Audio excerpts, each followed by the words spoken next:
Hello students, সকলকে welcome. আমরা ক্লজের ক্লাসগুলো আশা করি খুব ভালো মতো করেছি তো।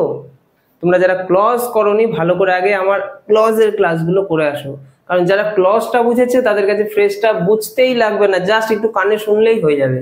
কারণ ফ্রেজ আর ক্লজ সেম জিনিস, জাস্ট তফাৎ হচ্ছে ফাইনাইট ভার্ব, তাই তো।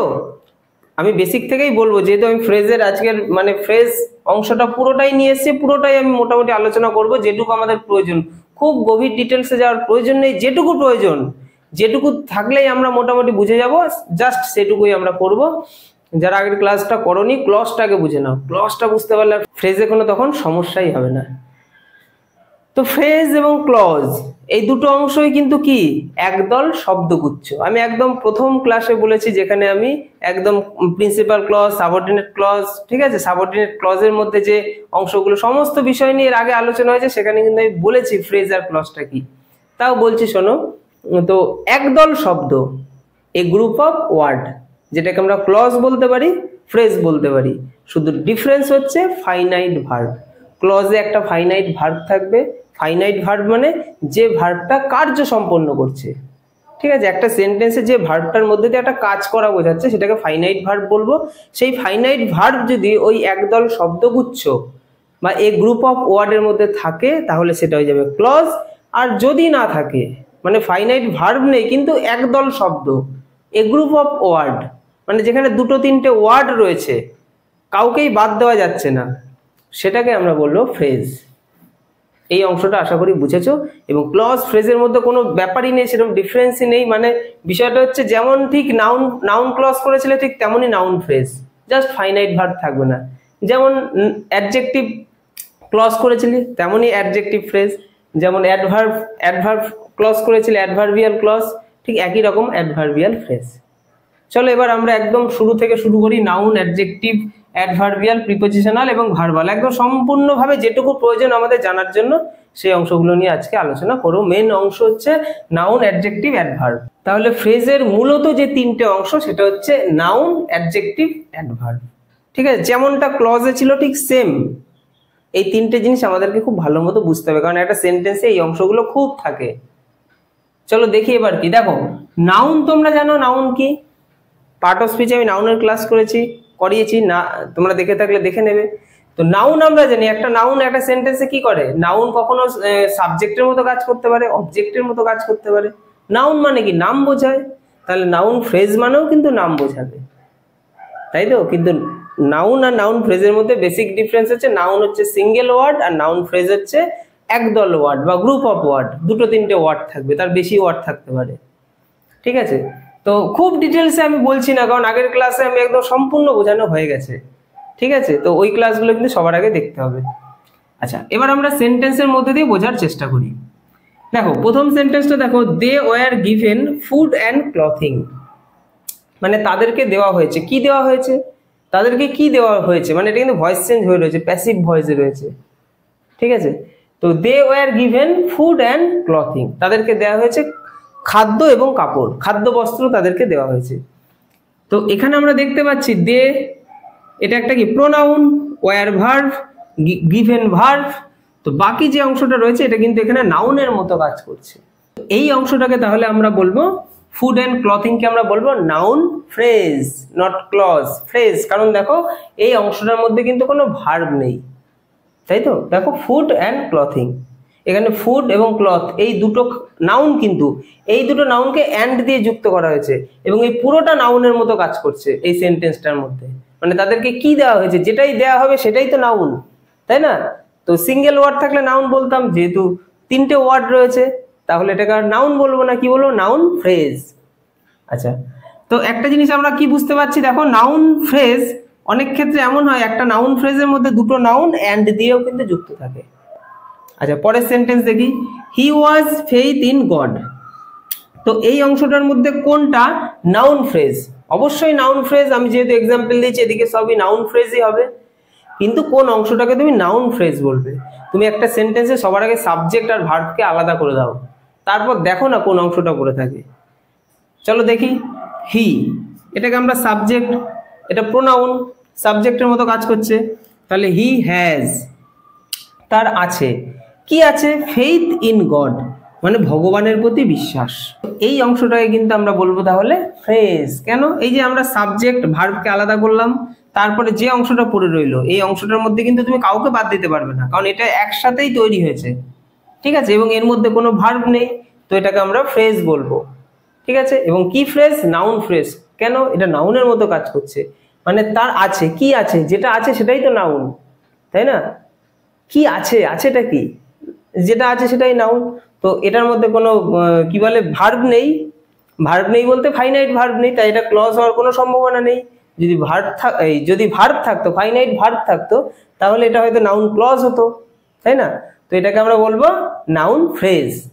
তো আরেকটা জিনিস দেখতে পেলাম যে দুখানা নাউনকে কিন্তু একটা প্রেপোজিশন দিয়েও যুক্ত করা যায়, ঠিক আছে? সেটা কিন্তু একটা মানে একে দেখো, ফেইথ এবং গড এই দুটো নাউন, এই দুটো নাউনকে ইন নামক প্রেপোজিশন দিয়ে যুক্ত করা হয়েছে। তো একটা প্রেপোজিশন দুটো নাউনকে যুক্ত করে পুরোটাকে নাউন ফ্রেজ বানাতে পারে, ঠিক আছে? আচ্ছা, পরের অংশটা দেখি। I have lost my gold ring, আমি হারিয়ে ফেলেছি। কি হারিয়ে ফেলেছি? গোল্ড রিং, সোনার রিংটা আমি হারিয়ে ফেলেছি।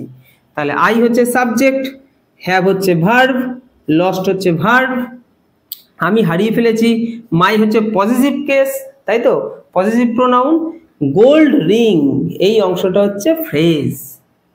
কি ফ্রেজ? নাউন ফ্রেজ, কারণ আমি কিছু হারিয়ে ফেলেছি। আমি কি হারিয়ে ফেলেছি? আমি যেটা হারাবো সেটা তো কোনো একটা নাম হবে, আর নাম হলেই নাউন, কিন্তু সিঙ্গেল ওয়ার্ড হলে নাউন হতো, কিন্তু এখানে আমরা দেখতে পাচ্ছি দুটো ওয়ার্ড, তাই এটাকে নাউন ফ্রেজ বলবো। তাহলে কিছু ক্ষেত্রে এমন হয়, দেখো গোল্ড এটাও একটা নাউন, রিং এটাও একটা নাউন, তো কিছু ক্ষেত্রে এমন হয় দুখানা নাউন পাশাপাশি বসে কিন্তু একটা নাউন ফ্রেজ তৈরি করতে পারে, তাই না? সিঙ্গেল যদি একটা ওয়ার্ড থাকতো, যদি থাকতো শুধু রিং, তাহলে আমরা কিন্তু ফ্রেজ বলতে পারতাম না। কি বলতাম তখন? এটাকে বলতাম নাউন, মানে আমি হারিয়ে ফেলেছি রিং, তাই না? কিন্তু যখন বলা হচ্ছে গোল্ড রিং পুরো কথাটা, তখন এটা হয়ে গেল ফ্রেজ, এবং এটা নাউন ফ্রেজ। আশা করি বুঝতে পেরেছো। পরের সেন্টেন্সটা দেখি। হর্সেস লিভ ইন ডার্ক স্টেবলস, তার মানে ঘোড়াগুলি বাস করে ডার্ক স্টেবলে। তো এইখানে ঘোড়া হচ্ছে সাবজেক্ট, অস্তাবলে বাস করে, সাবজেক্ট, লিভ হচ্ছে ভার্ব। আচ্ছা, কোথায় বাস করে? ডার্ক স্টেবলস। ইন হচ্ছে প্রেপোজিশন, এখানে ইনটা কিন্তু কোনো ফ্রেজের অংশ নয়। তো এই যে ডার্ক থেকে স্টেবলস, এই ডার্ক আর স্টেবল এই কথাটা হচ্ছে, মানে এই দুটো ওয়ার্ড মিলে কিন্তু একটা ফ্রেজ তৈরি হচ্ছে, এবং এটা নাউন ফ্রেজ, কারণ ঘোড়াগুলি বাস করে। কোথায় বাস করে? যেখানে বাস করবে সেই জায়গাটাকে তো নাউন বলবো, তো সেটা হচ্ছে ডার্ক স্টেবলস। তাহলে অনেক সময় এখানে একটা জিনিস আমরা দেখতে পাচ্ছি, অনেক সময় পার্টিসিপেল বা অ্যাডজেক্টিভ, এটা কিন্তু একটা অ্যাডজেক্টিভ, ডার্ক কিন্তু অ্যাডজেক্টিভ, এই ডার্ক নামক অ্যাডজেক্টিভকে এই স্টেবলস নামক নাউনের আগে বসানো হচ্ছে, বসিয়ে কিন্তু এটাকে একটা ফ্রেজ তৈরি করে দেওয়া হলো, এবং এটা কিন্তু নাউন ফ্রেজ, তাই তো? নাউনের মতো ভূমিকা পালন করছে সেন্টেন্সে। আচ্ছা শোনো, খুব সহজ লাগছে কিনা? একদম সহজ। তোমরা যারা ক্লজ করেছো তোমাদের কাছে খুব সহজ লাগবে, কারণ একই জিনিস, ক্লজ বুঝে গেছি, আমাদের কি আর অসুবিধা? সেম জিনিস তো, জাস্ট ফাইনাইট ভার্ব নেই, আর কিছুই না। পরের সেন্টেন্স দেখি। He likes to eat mangoes, সে পছন্দ করে, সে সাবজেক্ট, তাই তো, লাইকস ভার্ব। আচ্ছা, সে পছন্দ করে, কি পছন্দ করে? সে যেটা পছন্দ করে সেটা তো কোনো একটা নামই হবে, তাই না? তাহলে সেটাকে আমরা নাউন ফ্রেজ বলতে পারি, যদি নামটা সিঙ্গেল ওয়ার্ড না হয়ে ডাবল কিংবা ট্রিপল কিংবা তার বেশি যদি ওয়ার্ড নিয়ে তৈরি হয়, সেটাকে আমরা বলবো ফ্রেজ, এবং যেহেতু নাম নাউনের মতো কাজ করছে তাই নাউন ফ্রেজ। তো হি লাইকস টু ইট ম্যাঙ্গোস, তাহলে সে পছন্দ করে কি? আম খেতে, তার পছন্দটা হচ্ছে আম খাওয়া। তাহলে আম খেতে যেহেতু সে পছন্দ করছে, তো এই পুরো অংশটা কিন্তু এখানে ফ্রেজ এবং নাউন ফ্রেজ।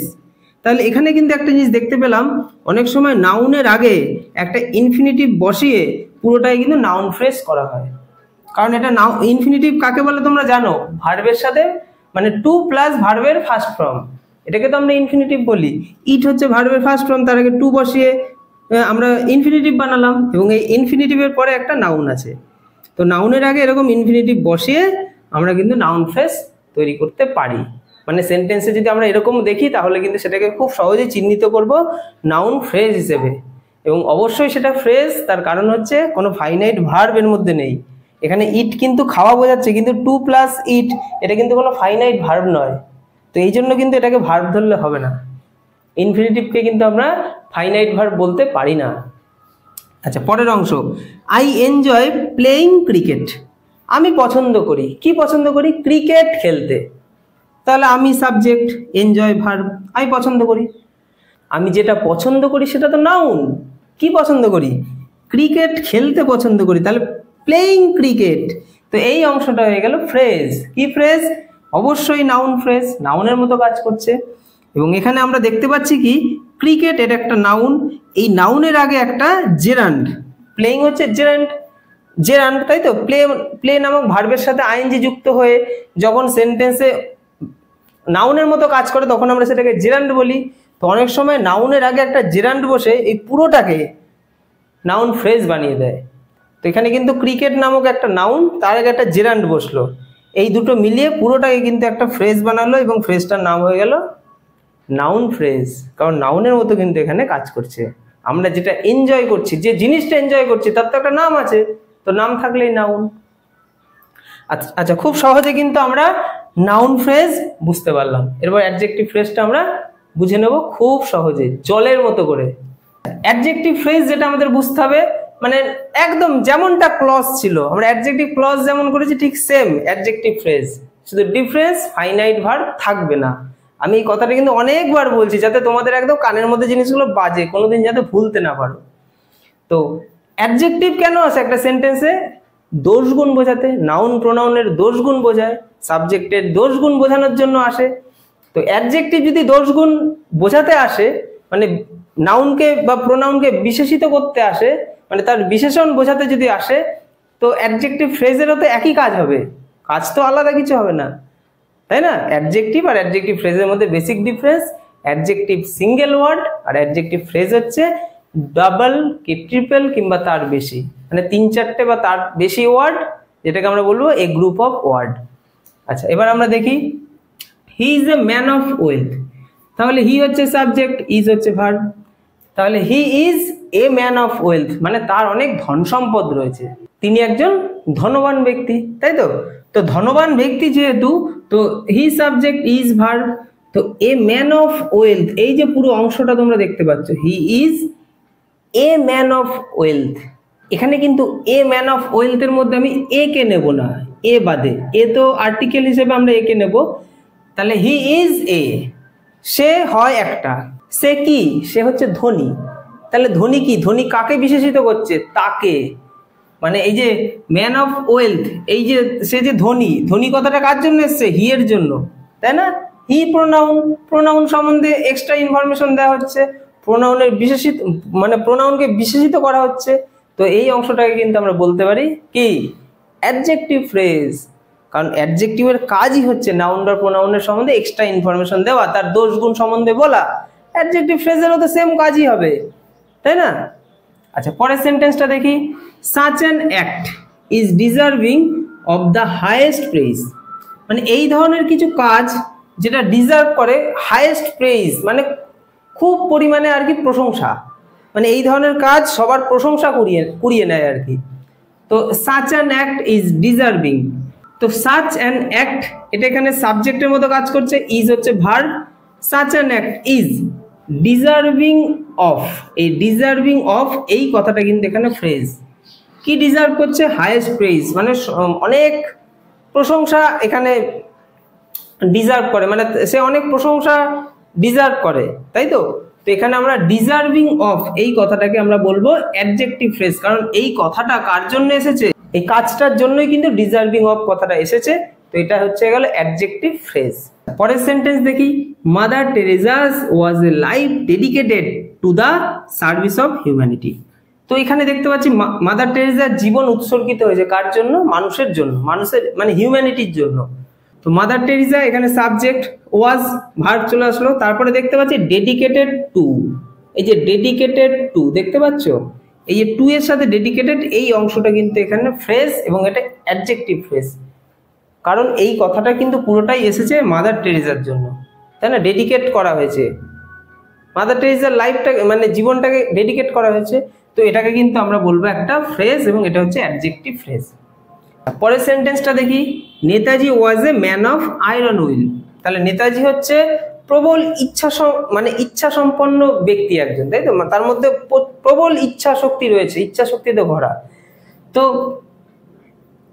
এখানে নেতাজি ওয়াজ মানে নেতাজি সাবজেক্ট, ওয়াজ ছিল, কি ছিল, এ ম্যান একজন মানুষ, কিরকম মানুষ, অফ আয়রন উইল, এই যে অংশটা দেখতে পাচ্ছ অফ আয়রন উইল, তো এই অংশটা হয়ে গেল ফ্রেজ, কারণ এই অংশটা এসেছে নেতাজির জন্য, তাই না? এই of iron will, K iron will? Netaji iron will, নেতাজির জন্য এই অংশটা আসছে, তাই এটাকে বলবো আমরা অ্যাডজেক্টিভ ফ্রেজ, কারণ এটা অ্যাডজেক্টিভের মতো কিন্তু এখানে কাজ করছে। পরের সেন্টেন্সটা দেখি, I have a mind to visit Shimla, তাহলে আমার সিমলা যাওয়ার একটা ইচ্ছা রয়েছে, আমার মাথায় রয়েছে আমি সিমলায় যাব, তো টু ভিজিট সিমলা এটা হয়ে গেল ফ্রেজ। এবং কি ফ্রেজ এটা? অবশ্যই অ্যাডজেক্টিভ ফ্রেজ। কেন? আমার মাথায় যেটা রয়েছে, মানে আমি যেটা ভাবছি, কে ভাবছে? আমি, তাহলে আমার জন্য এই টু ভিজিট সিমলা কথাটা এসছে, তাই এটা হয়ে গেল অ্যাডজেক্টিভ ফ্রেজ। পরের সেন্টেন্স দেখি, হি ওয়াজ ফরচুনেট ইন হিজ সন্স, মানে সে তার ছেলেদের বিষয়ে খুব কি ছিল? ফরচুনেট ছিল। ফরচুনেট মানে ভাগ্যবান ছিল, মানে তার ভাগ্য খুব ভালো ছিল, সে ভালো ভালো ছেলে পেয়েছিল। তো এক্ষেত্রে আমরা কোনটাকে আমরা এখানে ফ্রেজ বলতে পারি বলো তো? ফরচুনেট ইন এই অংশটা হচ্ছে এখানে ফ্রেজ, কারণ ভাগ্যবান মানে ভাগ্যবান, কে ভাগ্যবান? তিনি তো ভাগ্যবান, মানে সে ভাগ্যবান, তার সম্বন্ধে এই অংশটা আসলো, অ্যাডজেক্টিভের মতো কাজ করছে এবং একটা ইন নামক প্রেপোজিশন যুক্ত হয়ে গেছে এখানে, তো এটা হয়ে গেল তাহলে কি? এটা হয়ে গেল অ্যাডজেক্টিভ ফ্রেজ। আচ্ছা, অ্যাডজেক্টিভ ফ্রেজ বুঝলাম, এবার অ্যাডভার্বিয়াল ফ্রেজ। একই রকম অ্যাডভার্ব যেরকম একটা সেন্টেন্সে কাজ করে, ঠিক একই রকম ভাবে অ্যাডভার্বিয়াল ফ্রেজ একটা সেন্টেন্সের মধ্যে একই কাজ করে।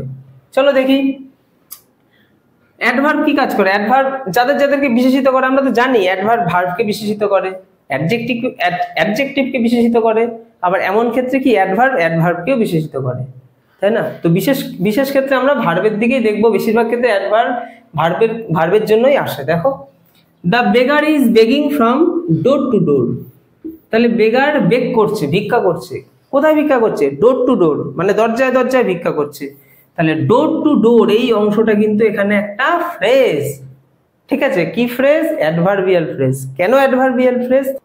অ্যাডভার্ব কোথায় কোথায় বসে আমরা জানি তো, অ্যাডভার্ব বসে টাইমের ক্ষেত্রে, প্লেসের ক্ষেত্রে, এরকম আরো বিভিন্ন অংশ আছে যেগুলো আমি অ্যাডভার্বের ক্লাসে বুঝিয়েছি এবং আগের দিন যে অ্যাডভার্ব ক্লজ করেছি সেখানেও কিন্তু বুঝিয়েছি। একই রকম ফ্রেজ ক্লজ একই রকম, মানে যে যে জায়গায় অ্যাডভার্ব ক্লজ বসে সে জায়গায় কিন্তু অ্যাডভার্ব ফ্রেজ বসে, ডিফারেন্স হয়েছে ফাইনাইট ভার্ব। তো এখানে কিন্তু একটা স্থান বোঝাচ্ছে, সে মানে ভিক্ষা করে, কোথায় ভিক্ষা করে? দরজায় দরজায় ভিক্ষা করছে, তাহলে দরজায় দরজায় কথাটা কার জন্য এসছে? তার জন্য এসছে, তার জন্য আসেনি, তার ভিক্ষা করা, তার যে বেগিং, এই যে ভিক্ষা করার জন্য কিন্তু এই অংশটা এসেছে, তাই আমরা ডোর টু ডোরকে আমরা এখানে বলবো অ্যাডভার্বিয়াল ফ্রেজ। তো পরের সেন্টেন্সটা দেখি, একই রকম আমি অ্যাডভার্বিয়াল ফ্রেজে সেই বিস্তারিত একদম টাইম প্লেস একদম সমস্ত কিছু পরপর কিন্তু আনিনি, তার কারণ হচ্ছে ক্লজে কিন্তু সেগুলো বোঝানো হয়েছে, জিনিস তো সেমই, আমাদের জাস্ট বুঝতে হবে অ্যাডভার্বের মতো কাজ করলেই অ্যাডভার্বিয়াল ফ্রেজ, তাই তো? টাইম হতে পারে, প্লেস হতে পারে, আরো বিভিন্ন জিনিস হতে পারে। তাহলে he at once left from there, তার মানে সে সেই মুহূর্তেই সেই জায়গা ছেড়ে চলে গেল। তো অ্যাট ওয়ান্স এই অংশটা কিন্তু ফ্রেজ, এটা হয়ে গেল অ্যাডভার্বিয়াল ফ্রেজ, কারণ এটা কিন্তু একটা টাইম বা সময়কে নির্দেশ করছে, মানে সে সেই মুহূর্তে, তাহলে সেই মুহূর্ত, সেই যে সময়টা, সেই সময়টার জন্য এই অংশটা আসছে, তো এটা হয়ে গেল অ্যাডভার্বিয়াল ফ্রেজ। আচ্ছা, পরের অংশে দেখি। তো অ্যাডভার্বিয়াল ফ্রেজ আমরা বুঝলাম, আমরা নাউন অ্যাডজেক্টিভ অ্যাডভার্ব তিনটেই কিন্তু বুঝলাম আশা করি। তো ফ্রেজ একদম সোজা, এমন কিচ্ছু জটিলতা নেই। এবার আমরা প্রেপোজিশনাল ফ্রেজটা একটু দেখব। প্রেপোজিশনাল ফ্রেজও কিন্তু হয়, কখন হয় বলতো? একটা মানে যে অংশটাকে আমরা ফ্রেজ বলবো সেই অংশটার শুরুতে প্রেপোজিশন এবং শেষে প্রেপোজিশন এরকমও কিন্তু থাকে, ঠিক আছে? শুরুতে এবং শেষে যদি প্রেপোজিশন থাকে এবং সেটা যদি এ গ্রুপ অফ ওয়ার্ড হয় তাহলে কিন্তু আমরা সেটাকে বলবো ফ্রেজ এবং সেটা হয়ে যাবে প্রেপোজিশনাল ফ্রেজ, যেহেতু প্রেপোজিশন শুরুতে শেষে আছে। চলো দেখি, he shouted at the top of his voice, মানে সে চেঁচিয়েছিল, মানে চেঁচিয়েছে, মানে খুব জোরে সে চেঁচিয়েছে। তো এখানে দেখতে পাচ্ছি একটা phrase at the top of, এই যে অংশটা কিন্তু এখানে ফ্রেজের মতো কাজ করছে। কিসের মতো? ফ্রেজের মতো। এবং এর দেখো শুরুতে একটা প্রেপোজিশন অ্যাট নামক প্রেপোজিশন আর শেষে একটা প্রেপোজিশন অফ নামক প্রেপোজিশন, তাহলে শুরুতে এবং শেষে দুটো প্রেপোজিশন রয়েছে এবং এই প্রেপোজিশনাল এবং এটি কিন্তু একটা প্রেপোজিশনাল ফ্রেজ হয়ে গেল। ঠিক আছে, তো প্রেপোজিশনাল ফ্রেজ ঠিক এরকম হয়, শুরুতে শেষে প্রেপোজিশন বসিয়ে ফ্রেজের মতো কাজ করবে এবং সেটা প্রেপোজিশনাল, অবশ্যই প্রেপোজিশনাল ফ্রেজ। তার কারণ হচ্ছে এখানে কিন্তু কোনো ভার্ব নেই, ফাইনাইট ভার্ব নেই। আচ্ছা, এবার দেখি আমরা, দেখো এখানে যে দেখতে পাচ্ছ ভার্বাল, ভার্বালটা কি? এটা কিন্তু একটা ভার্বাল ফ্রেজ, মানে কিছু ক্ষেত্রে এমন হয় একটা সেন্টেন্সে ভার্বাল ফ্রেজ থাকে, মানে কিছু ফ্রেজ থাকে যেগুলো ভার্বালের মতো কাজ করে। ভার্বালটা কি? ভার্বাল হচ্ছে প্রবাদ প্রবচন। বাংলায় বিভিন্ন প্রবাদ প্রবচন আছে না, যার মানে সেম অর্থ, কিন্তু অর্থটা কিন্তু সেম হয় না, মানে ওয়ার্ড হয় একরকম, তার অর্থই হয় ভিন্ন। ঠিক আছে, এই লাইনটা দেখো তোমরা, your argument will not hold water. তোমার আর্গুমেন্ট মানে বেকার আর্গুমেন্ট, তাহলে তোমার আর্গুমেন্টটা যে বেকার সেটা বোঝানোর জন্য হোল্ড ওয়াটার এই অংশটা কিন্তু আনা হয়েছে। এই অংশটাকে বলবো আমরা ভার্বাল ফ্রেজ, কারণ এই অংশটার মধ্যে দিয়ে কিন্তু এখানে একটা তার আর্গুমেন্ট সম্বন্ধে কিছু কথা বলা হচ্ছে। আর্গুমেন্টটা একদম বেকার, তো একদম বেকার বলার জন্য হোল্ড ওয়াটার কথাটা আনা হয়েছে, এবং এটা কিন্তু একটা প্রবাদ প্রবচনের মতো কাজ করছে এখানে। মানে হোল্ড মানে ধরে রাখা, ওয়াটার মানে জল, এখানে কিন্তু জল ধরে রাখা বোঝাচ্ছে না, বোঝাচ্ছে কিন্তু অন্য কিছু। কি বোঝাচ্ছে? মানে বেকার বোঝানোর জন্য এই অংশটাকে আনা হয়েছে। তো সেন্টেন্সে কিছু ক্ষেত্রে এমনও থাকে যে এরকম দুটো তিনটে ওয়ার্ড যেটা প্রবাদ প্রবচনের মতো কাজ করে, এবং সেই অংশটাকেও কিন্তু একটা ফ্রেজ বলা হয়। ঠিক আছে, যেগুলোকে আমরা ভার্বাল ফ্রেজ বলতে পারি। তো এই ছিল ফ্রেজ নিয়ে আজকের টোটাল সুন্দর একটি ক্লাস। আশা করি তোমরা বুঝতে পেরেছো। কোথাও সমস্যা হলে কমেন্ট করো। আমাদের ফ্রেজ কিন্তু কমপ্লিট। সবাই ভালো থেকো, তোমাদের সাথে দেখা হবে আবার নেক্সট ক্লাসে। আর একটু শেয়ার করো, লাইক কমেন্ট শেয়ার করো, এবং আমাকে একটু সাপোর্ট করো যাতে আমি আগামীতে এরকম আরো ক্লাস আনতে পারি। সবাই ভালো থেকো, দেখা হবে নেক্সট ক্লাসে।